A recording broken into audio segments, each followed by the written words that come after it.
ఈ మంత్రిత్వ శాఖ తీసుకున్న తర్వాత మీరు మాంసాహారం ముట్టుకోవడం కూడా మానేశారని వినబడింది, నిజమేనా సార్? ప్రమాణ స్వీకారం చేసిన దగ్గర నుంచి మాంసాహారాన్ని భగవంతుడి దగ్గర సేవ చేసేటప్పుడు అటువంటి మనం ఆ కోరికల్ని పక్కన పెట్టాలనుకున్నాను.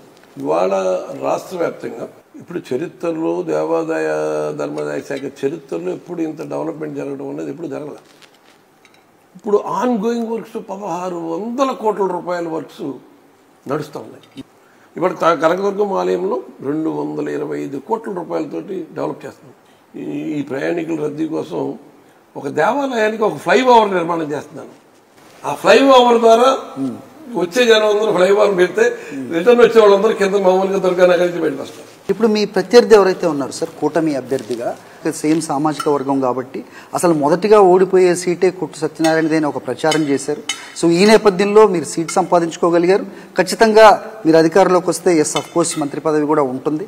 బట్ ఎంత సులభం, ఎంత అసాధ్యం? So what are the challenges మీ ముందున్నవి ఏంటి అంటే ఏం చెప్తారు సార్? తాడేపల్లిగూడెం నియోజకవర్గ చరిత్రని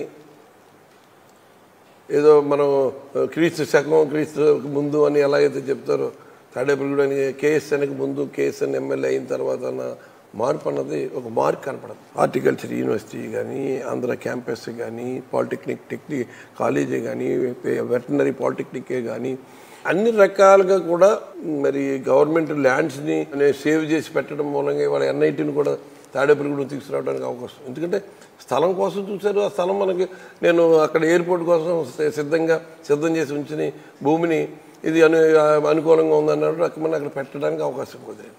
ఇవన్నీ దూరదృష్టితో చేసినాయి. ఇవాళ తాడేపల్లిగూడెంలో టిడ్కో హౌసింగ్ ఉంది. ఆ రోజున నేను రాజశేఖర రెడ్డి గారిని ఒప్పించి 59 ఎకరాలని హౌసింగ్కి వెహికల్ సెక్షన్ హౌసింగ్ కోసం కేటాయించి 6 కోట్ల రూపాయలతోటి సైట్ లెవెలింగ్ చేశారు. దురదృష్టం ఏంటంటే 2009 అయ్యేటప్పటికి పూర్తయింది. మొదలు పెట్టాలనేటప్పటికి మహానుభావుడు స్వర్గీయ రాజశేఖర రెడ్డి గారి హఠాత్ ఈ యాక్సిడెంట్కి గురవడం అన్నది మా దురదృష్టం.